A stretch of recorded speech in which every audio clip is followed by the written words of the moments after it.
Questo lo metto qui. Questo lo metto qui. Ah sì, e questo... Credo che dovremmo parlare di questo tuo problema. Non ho un problema, va bene? È solo una passione. Una passione che ho da quando avevo 6 anni e che seguo in maniera ossessiva, ma solo una passione.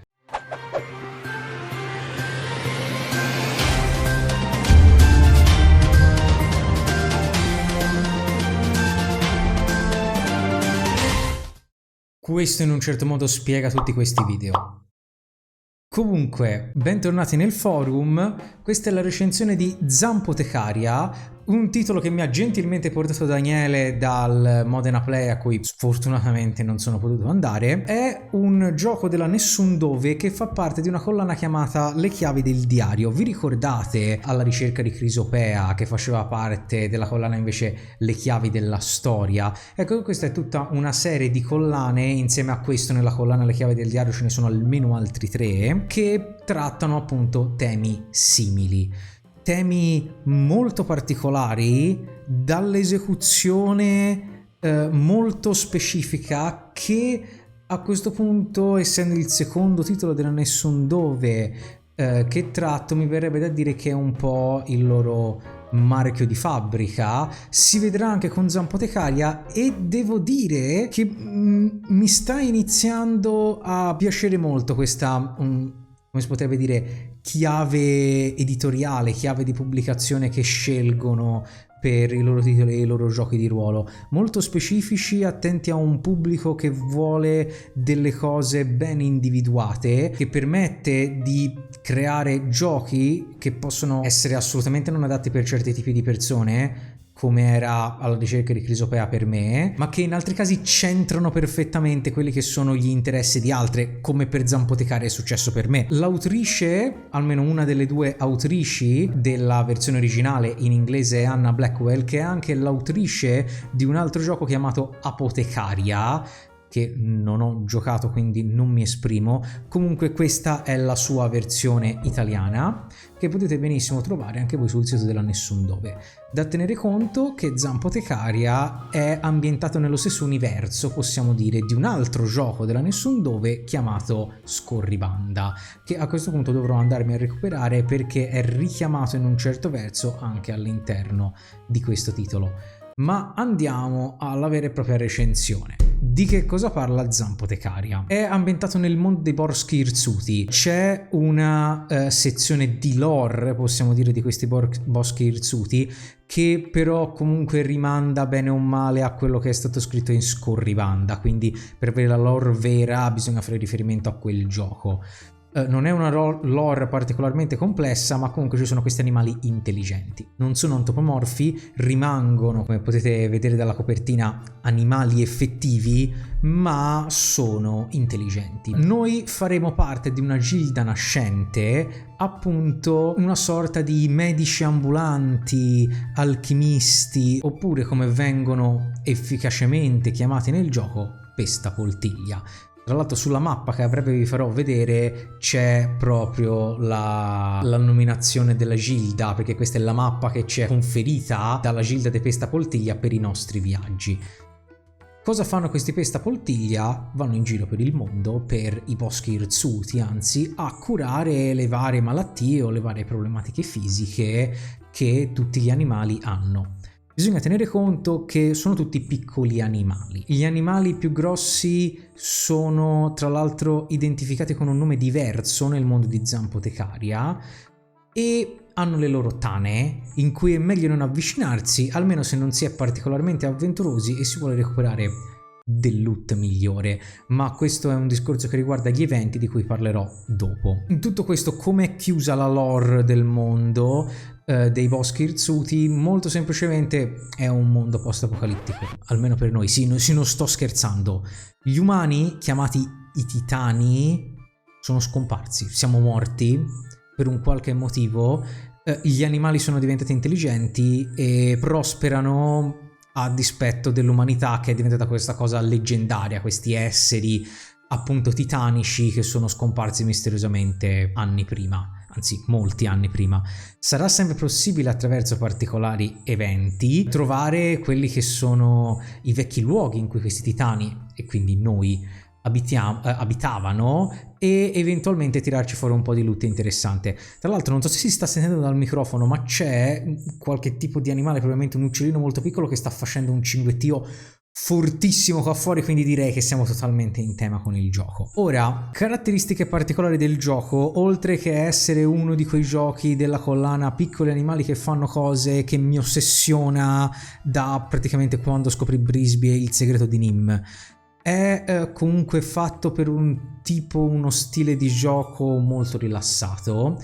Tra l'altro, se andate a vedere fra le fonti di ispirazione per il manuale ci sono Avatar, la leggenda dell'ultimo dominatore dell'area, la leggenda di Korra, videogiochi come Animal Crossing, Ghost of a Tale, che è tra l'altro nella mia wishlist di Steam, ci aggiungerei Redwall, di cui io ho un video, quindi esattamente questo gioco mi ha preso in pieno. E infine è un gioco di ruolo in singolo, ottenendo effettivamente il badge di secondo gioco di ruolo in singolo recensito autonomamente sul canale, senza essere inserito nel 5 giochi di ruolo che puoi giocare da solo insieme ad Aeosworn. Direi che è un obiettivo importante da raggiungere. Tra l'altro è effettivamente un gioco di ruolo in singolo che, rispetto a altri titoli che sono stati recensiti su questo canale, ha un taglio editoriale abbastanza professionale rispetto a molti che erano semplicemente pagine PDF scritte. Quindi che cosa andiamo a fare in questo gioco di ruolo?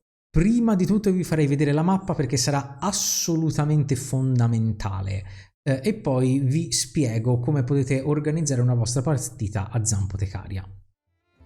Ora, come ho detto, questa è la mappa, ci viene presentata come questa lettera appunto che ci è stata consegnata dalla gilda. Qua ci sono, aprendole, le brochure delle altre gilde dei boschi irzuti che vengono approfonditi appunto in scorribanda. Una leggenda e un'introduzione che vi può servire, e infine, aprendola, c'è la mappa dei boschi irzuti. Tutti questi punti, tutti questi sentieri che vedete sono quelli che vi serviranno per giocare.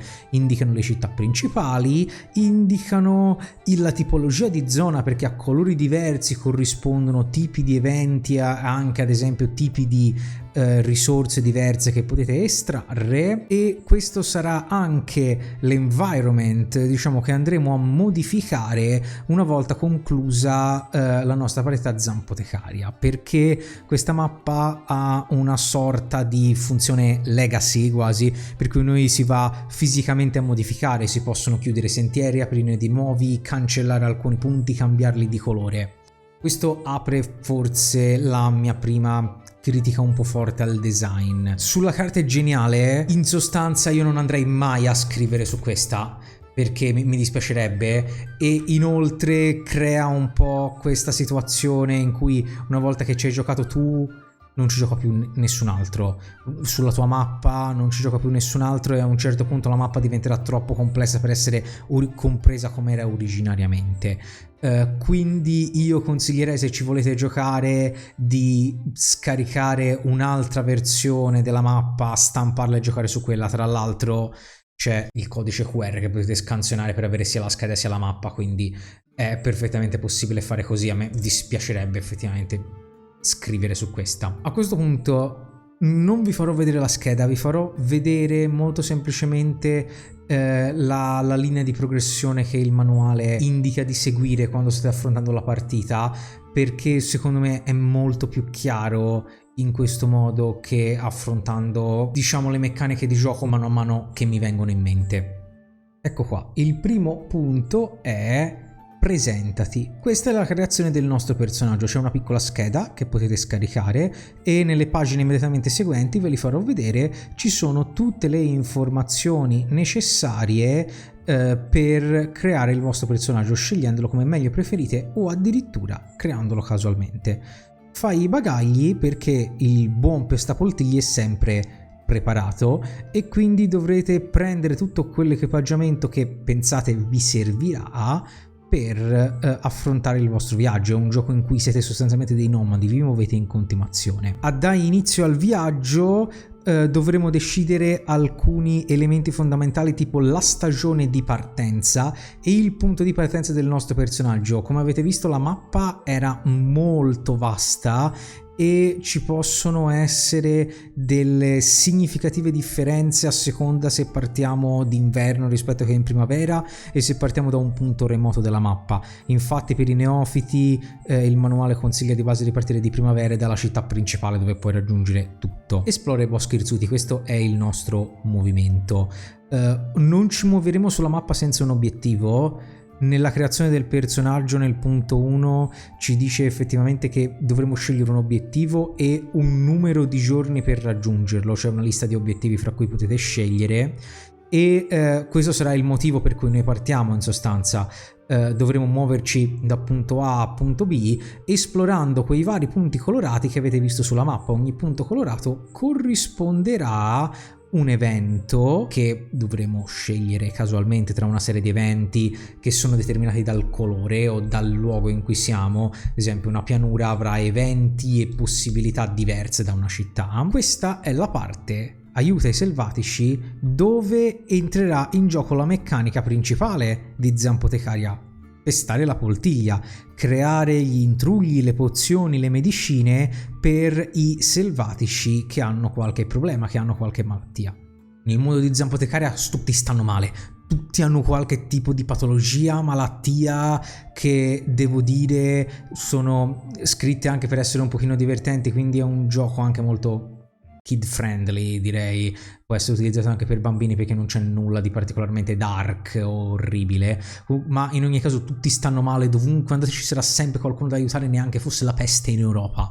Non a caso è passato adesso un'ambulanza. Esatto, questo video è perfetto. Continuando sempre nella parte meccanica, ci sarà la parte del raccoglie baratta. Dovremo andare a raccogliere gli ingredienti per le nostre pozioni, le nostre intrugli e medicine, oppure barattare quelli che non possiamo trovare, semplicemente perché alcuni ingredienti non saranno disponibili nella zona in cui siamo, o addirittura non saranno disponibili nella stagione in cui siamo. Stagioni diverse hanno ingredienti diversi. Punto 7 è appunto creare i propri rimedi, nel senso che ce li creeremo proprio noi a seconda dei vari descrittori che hanno gli ingredienti raccolti e che serviranno a contrastare i sintomi delle malattie. Decideremo quale cura creare. Possiamo seguire una ricetta che ci ha insegnato il nostro maestro pestapoltiglia o crearne addirittura di nuove.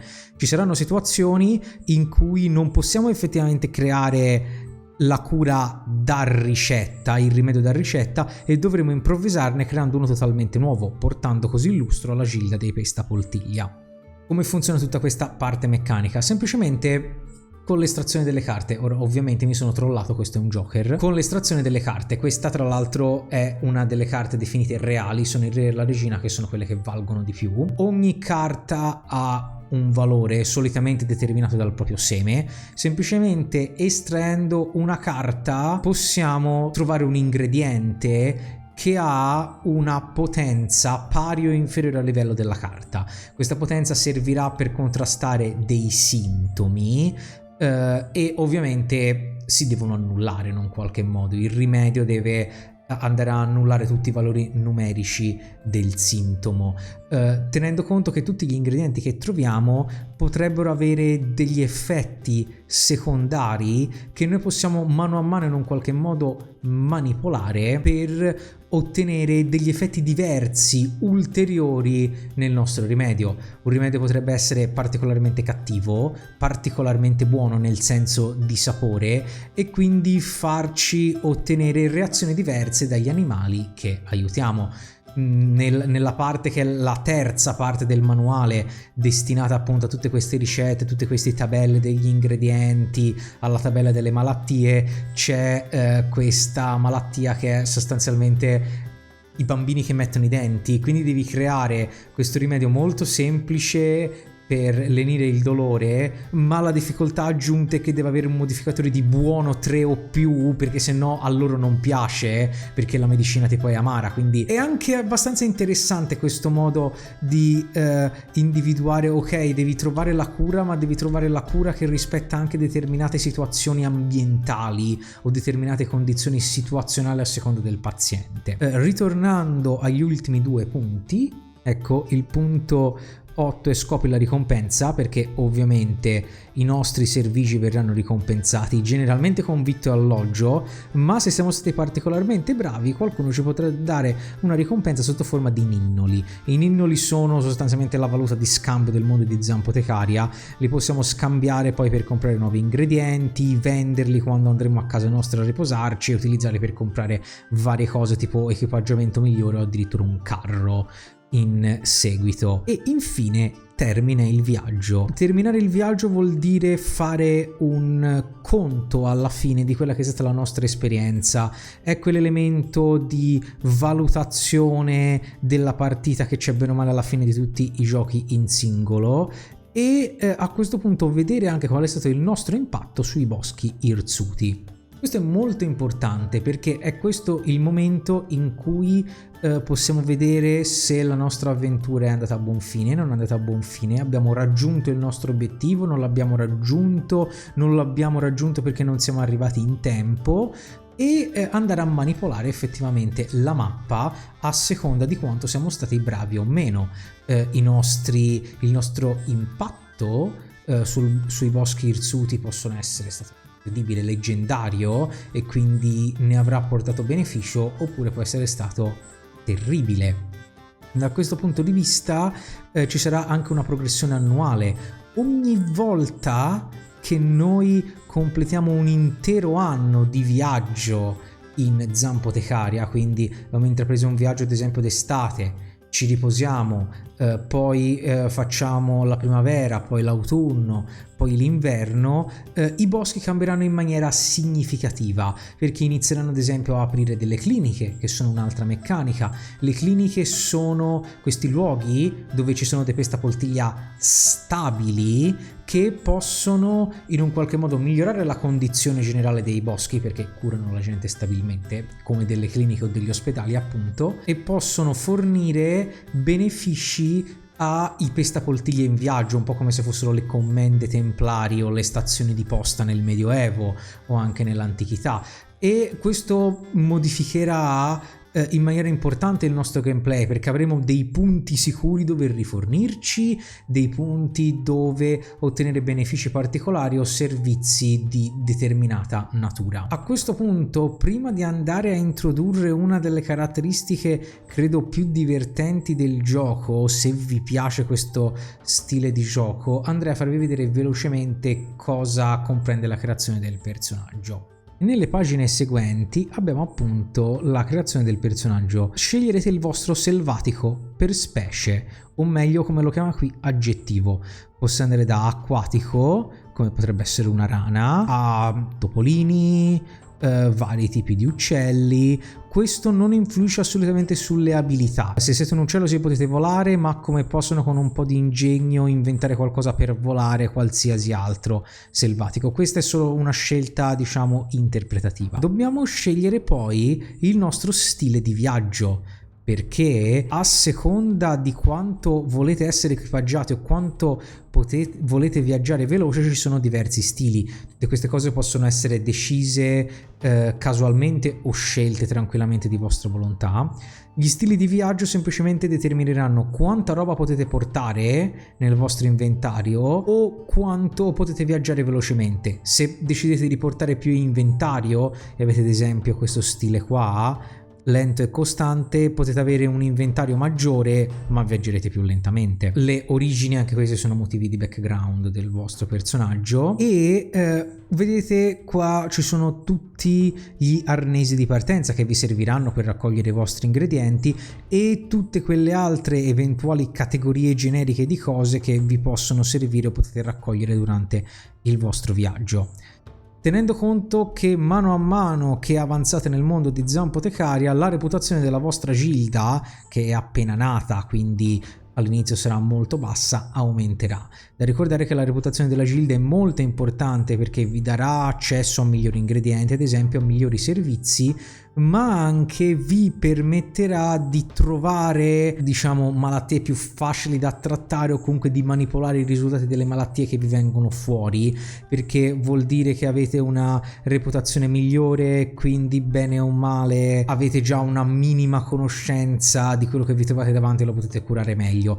Quindi aumentare la reputazione della gilda è importante, ma se fate qualcosa di particolarmente sbagliato diminuirà e questo influirà ovviamente anche su di voi. Infine possiamo creare il nostro compagno. Ogni pestapoltiglia avrà un compagno che si porterà dietro, che lo aiuterà in vari modi, e questo compagno può essere sia un compagno fisico sia addirittura un oggetto o una persona con cui ci scambiamo delle lettere, molto versatile da questo punto di vista. Questo è infine un esempio di scheda del personaggio, cioè tutto quello che vi serve: il vostro carico, la parte per il vostro compagno, il livello del vostro personaggio, l'obiettivo che dovete raggiungere e il contatore del calendario per i giorni, e qua c'è tutto quello che avete nella vostra sacca, nel vostro inventario. Tra l'altro questa è la destinazione, ovvero l'obiettivo che dovete raggiungere, l'obiettivo fisico sulla mappa dove dovete arrivare, e queste sono tutte le regole che vi dicevo prima per la stagione di partenza. Qui è spiegata l'urgenza del vostro obiettivo, quindi quanti giorni vi servono per raggiungerlo e che cosa succede se non lo raggiungete in tempo. Questi sono tutti gli obiettivi casuali che potete avere, che comprendono un motivo di lore del vostro obiettivo e un obiettivo effettivamente meccanico da raggiungere. Solitamente arriva in punto A perché là devi fare qualcosa e fai in modo quando ci arrivi di portare un certo tipo di oggetto o un certo tipo di rimedio. A questo punto, per concludere, le altre due parti, perché il manuale è diviso in 3 parti, che cosa comprendono? Ecco, come vedete ci sarà qua una parte dedicata agli eventi, cioè sono tutti gli eventi che potete estrarre nei punti in cui viaggiate, e mano a mano che andate avanti in questa parte ci saranno poi informazioni anche di lore riguardo ai boschi irsuti, da tenere conto che comunque non saranno mai informazioni particolarmente dettagliate perché quelle sono in scorribanda. L'ultima parte del manuale, che è praticamente tutta questa, è dedicata a tutte le informazioni che vi possono servire per preparare i vostri rimedi e per diciamo trovare tutte le piante e tutti gli ingredienti che vi servono, nonché tutta una parte che è dedicata alle malattie che possono capitare, quindi ci sono tutte le informazioni meccaniche che vi servono per giocare. In conclusione, alla fine della parte di spiegazione del regolamento, che poi si dilungherà a spiegare come funzionano i ninnoli, come li potete spendere, il modo in cui fare l'upgrade ad esempio e quindi migliorare i vostri attrezzi da pestapoltiglia, ci sarà una parte che spiegherà come giocare con altri. È un gioco di ruolo in singolo, però si può giocare con altre persone. Ovviamente è fatto per giocare da soli, ma ci sono varie modalità di gioco che possono essere particolarmente interessanti. Ad esempio, potreste fare una sorta di puntata crossover tra il vostro party di Scorribanda, che è un gioco di ruolo vero e proprio da quanto ho capito, e il vostro personaggio di Zampotecaria. Tra l'altro, se ho capito bene da come è indicato nella parte di lore, comunque nella parte in cui spiega le connessioni tra Zampotecaria e Scorribanda, uno dei possibili personaggi che possiamo giocare in Scorribanda è un pestapoltiglia. C'è una modalità detta carovana, in cui sostanzialmente è una sorta di cooperativo. Al tavolo ci sono più giocatori, di cui uno è un pestapoltiglia, gli altri sono membri di una carovana con cui lui sta viaggiando e lo aiuteranno bene o male in tutti gli eventi che si trova davanti. Potete giocare online, potete creare la vostra gilda di Pestapoltiglia, ognuno giocando di per sé e poi pubblicando su una community online tutti gli eventi che sono accaduti. Oppure potete giocare letteralmente come una vera e propria gilda e modificare tutti la stessa mappa. In questo caso tutta la meccanica delle cliniche diventerà molto importante perché è anche una pianificazione strategica da questo punto di vista.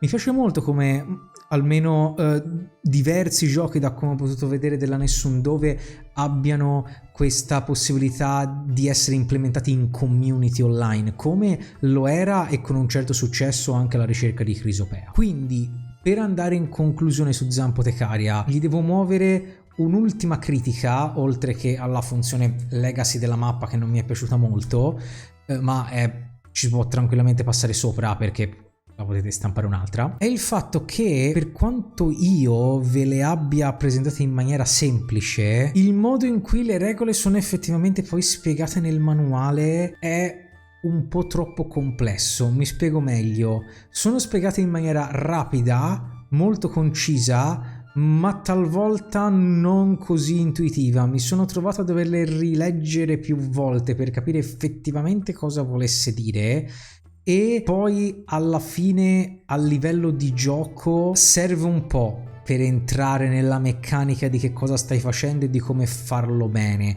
anche perché se hai dubbi particolari il manuale non dà troppi consigli nello specifico, quindi devi un po' anche tu arrangiare nel cercare di capire in alcuni punti cosa abbia voluto dire, soprattutto per il fatto delle ricette, di confrontare gli effetti dei vari rimedi. Quello non è facile entrare nel meccanismo, e questo si ricollega al fatto che Zampotecaria è da una parte gioco di ruolo, da una parte gioco gestionale. Vuole, in intento all'inizio del manuale è indicato, in un qualche modo ricreare quei giochi da tavolo con un livello minimamente gestionale. Questo è evidente dalla mappa, dal sistema che la mappa si modifica, dal fatto che potete costruire delle cose sulla mappa per darvi ulteriori effetti. Quindi mi rendo conto come potrebbe non essere un titolo che coinvolge tutti i tipi di giocatori. C'è qualcuno che potrebbe dire: ma come, io voglio un gioco di ruolo in singolo che sia totalmente narrativo.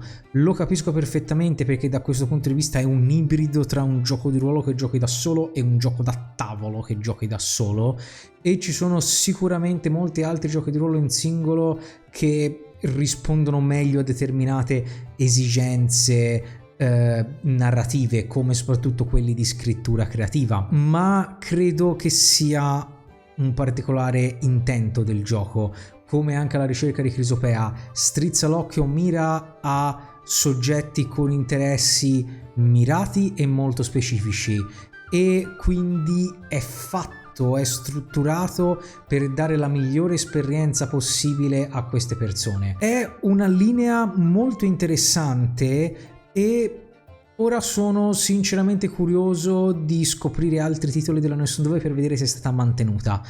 Dal mio punto di vista, visto che sembra il gioco di ruolo in singolo fatto per me da un certo punto di vista, lo consiglio a chi ha questi interessi, e se generalmente vi incuriosisce consiglio di dargli un'occhiata, perché è anche un manuale carino da leggere, con le illustrazioni, con gli intenti che si pone, soprattutto nella parte in cui spiega tutti i rimedi, tutte le malattie, tutta la parte di lore, tutti gli eventi. Anche a livello grafico secondo me è molto accattivante. Mi sono dilungato fin troppo, a questo punto io vi ringrazio per averci seguito fino a qui, spero che questo video vi sia piaciuto, vi invito a mettere mi piace, condividerlo, passare dalle nostre pagine social, abbiamo Facebook, Instagram. Se volete fare due chiacchiere con noi sul gioco di ruolo più in tempo reale e parlare di titoli magari non fortemente mainstream come potrebbe essere questo, o molto particolari, potete unirvi al nostro gruppo Telegram, appunto. Io vi saluto anche perché questo sarà l'ultimo video